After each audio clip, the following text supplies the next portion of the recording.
haadha warra wabii yookiin immoo Najaat isiin tala jedhamtu isii gisee dura Fatiyaa billaan waraante suni mee amma wabiidha maal jetti dorsisaa jirti jechuudha. Sijammar ijoolleen teenna dhalaan yeroo ammaa kana dhiirsa ofii manarraa ari'aa jirti waan ta'eef sababa saniin mee viidiyoo isii kana laalee walitti haa deebinu. Ati andammoo wannan siin jedhu sa'aatii 24 keessatti adaba godhattee adaba bitattee tasgabbooftee intalli ati riyyaan tante uffata irraa kireessu hedduu sa'aatii 24 keessatti uffata kiyya yoo hin fidin mana hidhaa si galchaa siin jetti. Anammoo maal siin jedha sa'aatii 24 keessatti tasgabbooftee of taatee qabbanooftee mucaa san yaalchiftee amala kan keessa irreeffattee yoo ka dhuftu taate hadhallee borullee balballi kiyya siif banaadha. Kanuma siin jedha. Hati warra wabii yookiin immoo Najruun waan aadaa arsii keessan jirre waan safuu beeka yoo ta'u jettu safuu cabsaa jirti. Sababni isaallee maaliif hojjettanii namni safuu beeku isiin mushurraadha intala arsiitii kaleessa gadi baate ani safuu beeka ani akkasi hiciiti dubartii jechuun dubartii hiciiti abbaa manaa ofii dhoysitee abbaa manaa sattartee yoo inni badaa ta'es yoo inni jabaa ta'es yoo duraan baalagee ta'es yoo uuma fe'ee yoo ta'eyyuu sadarkaan inni itti of beeku yeroo si fuudhe kana yookiin viidiyoon sun yoo bilbila isaa keessa jiraate sadarkaa ijoollummaa keessatti waa hedduu balleessuu danda'a. Sadarkaa dargaggummaa isaa keessatti hin beektamoo jechuudha wabii. Gaarummaa akkuma nama lafa kanarra hin jirre of guutee ana malee homuun jiru ana akkasi godhachaa yoo ta'e of nafa'aa turte hiciitii kee gabbaasa yoo tasgabbu inni usitu tasgabbaa'ee bultii keetitti deebuu qaba malee inni dhiiraa bara dubartii inni dhiiraa bara zamana kana keessa dubartiin abbaa warra ariiti. Ati mootuyyuu bakka nagarrama bar dhalaan keenya kun maaliif akkisin taatan bichaa faallaa isintu dhiira mana ari'a jechuudha. Zamanul aakhir subhanallah. Ani maatiin kiyya hundi online irra jira. Online qaba beta gurranyaa seet jechuun kaaka keetii kana ishi si bichaadha hiyyeessuyyuun qaba gisee amma miidiyaa si bichaadha maatii kee bichaadha maatii kee duwwaadha fakkeeffachuun maaliif barbaachise? Assalamu alaikum warahmatullahi wabarakatuh. Akkam jirtu nagaa keessanii fi keessanii jaa har otoo karaa deemu viidiyoo kana hojjedhe wanni hojjedhe viidiyoo Najaat hedduu nama ajaa'iba.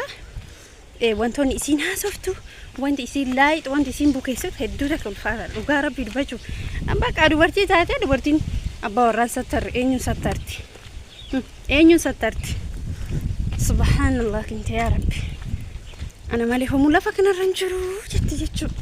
Bismillah kanaaf jechuudha ani si salphisa ani viidiyoo kee gabbaasa ani akkas ta'a ani jinniita ani jaankata eshi fedhiyyuu hunda'uun viidiyoo meeshaa sanuu fedhi dhiiraa bar viidiyoon fe'oo jiraateef dubartii seetaa dhiirri waan fedhe laaqaa waan fedhe bukeessaa qallisee baasa homuu isan gaafatu. Kanaaf Najaat bilaa shagalatan dhabin kabajallee hin dhabin bakka maaliif namni har'a kabajaa ofirraa buuse borussanuma jechuudha. Kabaja dubartii ma ufumarraa kabajaa buuse booda mootuyyuu harka duwwaadha. Wanni isa dorsisaa jirtuun waan nama kolfisiisa dhugumaa jechuudha. Inni uffata san isiif kontiraati na fakkaata. Uffata namaa hattee kaatee jechuudha. Ani maqaa warra kiyya nyaadhu maatiin kiyya hunduu miidiyaa fayyadama. Maatii kee duwwaa fayyadama si fakkaata. Maatiin kiyya hundi isaatu haga daa'ima harma hotuun gootu maatiin isii miidiyaa fayyadama. Maatiin wabii miidiyaa fayyadamu salphina isaan beeku salphina isa yaani isa salphiftee isa bakka miidiyaa irratti ol baaftee maatiin kee kabaja qaba maatiin isaa kabaja hin qabu.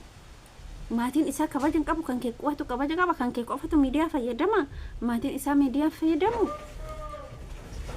Erga akkas ta'e erga wabiin nama baalagee erga wabiin nama balleessaa qabu ta'e ati maan sattarin dubartiitu abbaa warraa sattara abbaa warraatti dubartii sattara dhiira jabduu biratti dubartii jabduu biratti dhiira jabduu biratti dubartii jabduu biratti maatii jaarsatu jaartii sattara jaarsatu jaartii sattara jaartiitu jaarsa sattara ati intala dubartii takka taate arsooma dhiisi arsoomaan intala arsiiti ani akkasii miti nabiyoo dhiisi ati erga wabii sattaruu barbaadde erga wabii nama baalagee ta'e dubartiitu dhiira qabataa bar dhiirri durriyyee fe'e kaakkisaa fedhe yoo ta'e dubartiin manatti ol deebifti cimsitee qabatti si dura waan fedhe haa dalagu waan fedhe haa jiraatu viidiyoon abbaa fedhetu haa jiraatu saala qaba maala wabii bichaan saalli ba'e meeqa kamtu jira warri viidiyoon isaanii sheekilleen qeesilleen qullaa bayaa ture nuti miidiyaa irra kaleessan dhufne irra noorree turre hamma gadi baate ani wabii si saaxila isin jechuudha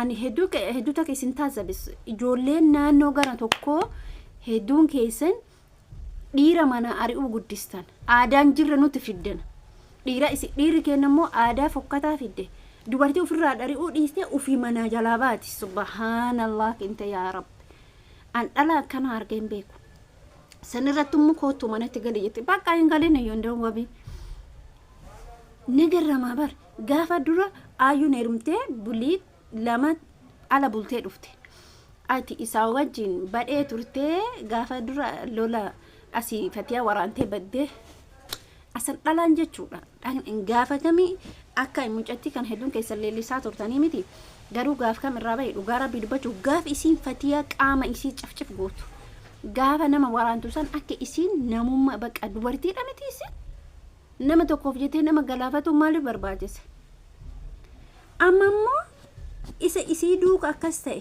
isiif uffata kontiraata fuudhe huccuu isaa jijjiirte huccuu isaa dhoyfatte jabaa goote sanummoo jechuudha jabaa goote carqii yoo jabaatte 10,000 bar gaxiqqaatu huccuun sun yoo jabaatte 10,000 bakka kanaa ol hin darbu hin gaafadha bakka isaa dhaqee dhugaa rabbi carqii san gatii inni hamma bitamuuni garummoo isin qumna garii goote kabaja isaa irraa hiitee har'a miidiyaa si gubbarratti si baase jettee doorsiftee abbaa beete baasi hundaa'uun ijoolleen har'a isaaf dhaabbatti malee siif hin dhaabbattu har'a wabii cinaa dhaabbata malee si cinaa dhaabbata koomantii isaanii dubbisi koomantii isaanii dhaqaa dubbisa viidiyoo isallee dhaqaa laala garuu hedduu kana dhibe kana garrame isin dhalaa taate akkamitti dhiira nicciti si baasetti aybiin qabdu badhiirri dubartiitu aybii qaba kana hobeeti aybiin qabdu akkuma ati maatii qabdu innis maatii qaba bar zarii qaba fira qaba gosa qaba hiriyoota qaba gifiin gaafa gafan nama qaqqabaan sun akkanachuudha tarii yookiin dhalaan hedduu gizee tokko naannessaa turte jechuudha isaa kana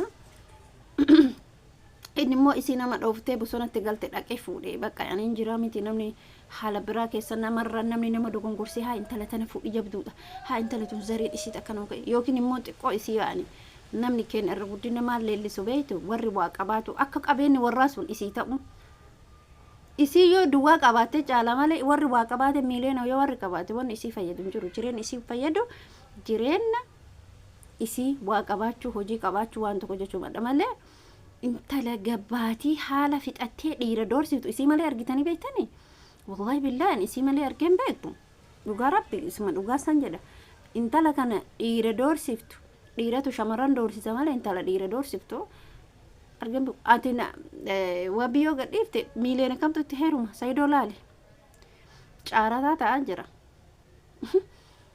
ajaa'iba rabbi wallahi nagaramtani bar nagaramteen akkasiin goggodhatu santu nagarame inuma miidiyaan kun yeroo ammaa keessattuu jechuudha inuma namoota magaalarra namni odeeffannoo namaa quba qabu dachiin tuni guututti jechuudha warra baadiyyaatti waa'ee biyya waa'ee addu miidiyaan itti jiru beek hoo otoo beeytani dhugaa wanna nuti dhageenye wanna warri magaalaan dhageenye warra baadiyyaatu dhagaa wanna atiin amma faarsite zariinti hundi miidiyaa fayyadamti minaamina jettu gizee amma teknooloojiin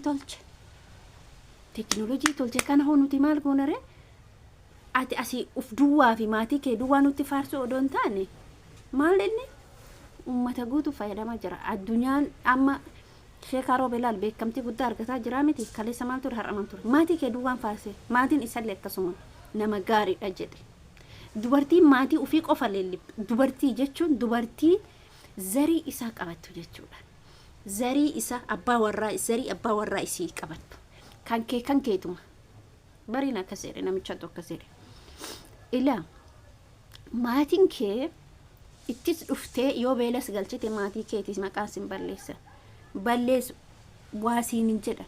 Maatiin isaa immoo ati nyaaphaatti dhufte waan ta'eef maatii kee caalaa maatii isaa kabajee. Maatii isaa gaafa kabaje dubartiin akkasi dhuguma jaalala abbaa warraa isiitiif qabdi. Dhugumatti jaalatti. Dhugumatti gameetti. Dhugumatti dubartii jabduudha. Dhugumatti dubartii kaayuu qabdu. Tun immoo shalleqqaan jechuudha. Maatii ofii nuti faarsitee dhagabbaate. Inni zariin qabu isiitu zarii qaba. Gisee tokko shamarran keenya kun yoo laaltan bakka uf akka bakka ana malee humtu jiru. Zariin tiyata akkana, zariin teennata akkana, zariin kee. Dhiirri zarii laaltanii fuutan qulqullinnati zarii isii ta'uu malee qabeenyinnati zarii isii gaafa laaltan ati dogongora guddaa keessa jirta. Isiin susuduu karakkatee siduu dhoobottee gaafa jetteemmoo wallaahi isii santu seecaa isii rakkattuu santu seecaa. Har'a gabbaatee odoon tala naffii qabdu, odoon tala qalbii qabdu, odoon tala beeytu, odoon tala hayyuu taate har'a wabiin doorsiftu. Ol deebiftee abbaa manaa isiitii mitiire ol deebiftee gorfattee bilbila keessatti argite arguu baatte waan feete yoo haa ta'u haa argamu wabiin qulaa akka haadha garaan bu'e haa jiraatu. Maa yoo jiraateyyuu abbaa fedhe wajjin yoo haa jiraatu. Waan si duraati aaddeeti wanni sirratti raawwatamin jiru wanni si dura ati amma wanni isa dura raawwatte maal goota nama isa dura jaallattee miti wanni godhin jiru amma dubbata inni nuti ati amma dhiira tokko dhiira biraa wajji deemta mitiire hin jiru.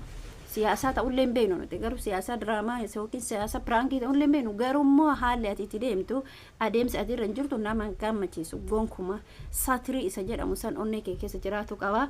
Adaba ahaya isa jedhamu san si keessa sammuu kee keessa jiraatu qaba.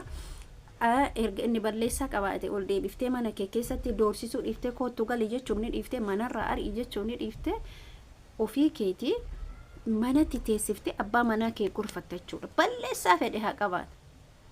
Ka daangaa dabarfate haa qabaatu. Dubartiidha ka qabdu jechuudha. Dubartiin cimtuun dhiira yaraa du'uu yookiin dhiira badaa duuduu jiraattee akkatti karatti sirreessiti. Karaa kanatti deebiftee sirreessite.